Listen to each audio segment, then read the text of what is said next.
বিশ্ব অর্থনীতির ক্ষমতার মঞ্চে কিন্তু একটা বিশাল পরিবর্তন ঘটে চলেছে। একদিকে G7-এর মতো প্রতিষ্ঠিত শক্তিরা, আর অন্যদিকে উঠে আসছে ব্রিক্সের মতো নতুন এক জোট। তো ক্ষমতার এই ভারসাম্যটা ঠিক কিভাবে বদলে যাচ্ছে, চলুন এই বিশ্লেষণটিতে সেটাই একটু কাছ থেকে দেখা যাক। ওকে, চলুন তাহলে একটু গভীরে যাওয়া যায়। আর শুরুতেই এই প্রশ্নটা নিয়ে একটু ভাবি, আমেরিকা কি নিজের অজান্তেই তার সবচেয়ে বড় প্রতিদ্বন্দ্বী তৈরি করে ফেলছে?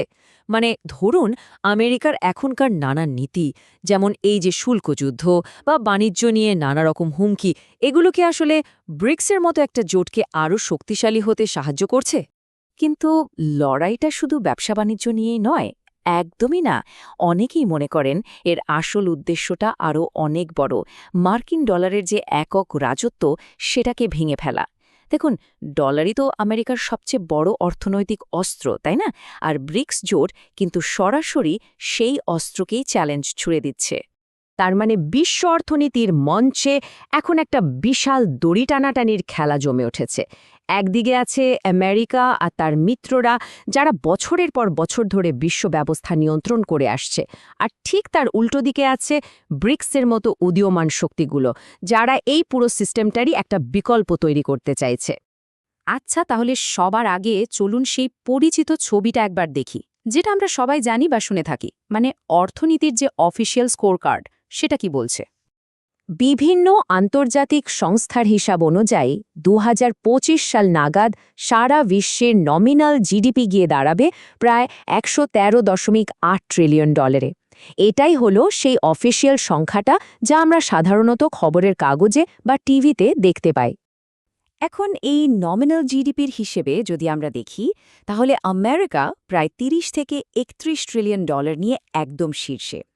তার সবচেয়ে কাছের প্রতিদ্বন্দ্বী চীন, তার জিডিপি হল প্রায় ১৯ থেকে ২০ ট্রিলিয়ন। আর জার্মানি, জাপান বা ভারতের মতো দেশগুলো তো অনেক পেছনে, প্রায় ৪ ট্রিলিয়ন ডলারের আশেপাশে। তো এই ছবিটা দেখলে কি মনে হয়? মনে হয় আমেরিকার ধারে কাছেও কেউ নেই, তাই না? কিন্তু একটা মুহূর্তের জন্য একটু ভাবুন তো, কি হবে যদি আমরা এই প্রতিযোগিতাটা মাপার জন্য একটা ভুল স্কেল ব্যবহার করে থাকি? কি হবে যদি এই পরিচিত ছবিটাই আসলে পুরো গল্পটা না বলে? চলুন তাহলে এবার অর্থনীতির একটা একেবারে অন্য বাস্তবতার দিকে তাকাই, আর চেষ্টা করি সেই লুকানো সংখ্যাগুলোকে খুঁজে বের করার। আর এই লুকানো সংখ্যাগুলো বোঝার চাবিকাঠিটাই হল পারচেজিং পাওয়ার প্যারিটি, বা সংক্ষেপে পিপিপি। আচ্ছা, সহজ করে বলি, এটা এমন একটা মাপকাঠি যেটা দেখে যে $১ দিয়ে আমেরিকায় যা কেনা যায়, ঠিক সেই একই জিনিস বা পরিষেবা ভারতে বা চীনে কিনতে স্থানীয় মুদ্রায় কত খরচ হচ্ছে। এর ফলে কি হয়? বিভিন্ন দেশের জীবনযাত্রার মান আর আসল অর্থনৈতিক ক্ষমতার একটা অনেক বেশি বাস্তবসম্মত তুলনা করা যায়। আর যেই মুহূর্তে আমরা পিপিপি দিয়ে মাপা শুরু করি, বিশ্ব অর্থনীতির আসল আকারটা দেখলে মাথা ঘুরে যাবে। অঙ্কটা কত জানেন? প্রায় ২০৬.৮৮ ট্রিলিয়ন ডলার। ভাবা যায়? এটা নমিনাল জিডিপির প্রায় দ্বিগুণ। তার মানে অর্থনীতির একটা বিশাল অংশ আমাদের প্রচলিত হিসাবে ধরাই পড়ছে না। আর এখানেই আসছে আসল চমকটা। পিপিপির হিসাবে যদি আমরা দেখি, তাহলে ব্রিক্স জোট একাই বিশ্ব অর্থনীতির প্রায় ৪১% দখল করে আছে। এর মানে কি দাঁড়ালো? মানে হলো, বাস্তব ক্রয়ক্ষমতার দিক থেকে ব্রিক্স জোটই কিন্তু এখন বিশ্বের সবচেয়ে বড় অর্থনৈতিক শক্তি। শুধু যে আকারে বড় তাই নয়, ব্রিক্স জোটের বৃদ্ধির হারও কিন্তু অনেক বেশি। দেখুন, যেখানে ২০২৫ সালে ব্রিক্সের গড় বৃদ্ধির হার ধরা হচ্ছে ৩.৪%, সেখানে G7 দেশগুলোর বৃদ্ধির হার কত? মাত্র ১.২%। এই বিশাল পার্থক্যটাই কিন্তু পরিষ্কার দেখিয়ে দিচ্ছে যে ক্ষমতার পাল্লাটা ঠিক কোন দিকে ঝুঁকছে। কিন্তু প্রশ্নটা হলো, নমিনাল জিডিপির মতো একটা চালু মাপকাঠি কেন অর্থনীতির আসল ছবিটা দেখাতে পারছে না? এর দুর্বলতাগুলো ঠিক কোথায়? এর সবচেয়ে বড় কারণ হল আজকের আধুনিক অর্থনীতি, বিশেষ করে আমেরিকার মতো দেশের অর্থনীতি, দাঁড়িয়েই আছে পরিষেবা বা সার্ভিস সেক্টরের ওপর। আমেরিকার জিডিপির কথাই ধরুন না, এর প্রায় ৮০%ই আসে বিভিন্ন সার্ভিস থেকে, কোনো বাস্তব জিনিসপত্র তৈরি থেকে নয়। এবার একটা জিনিস ভাবুন তো, একজন আইনজীবীর পরামর্শের দাম কত? বা একটা জীবন বাঁচানো সার্জারির?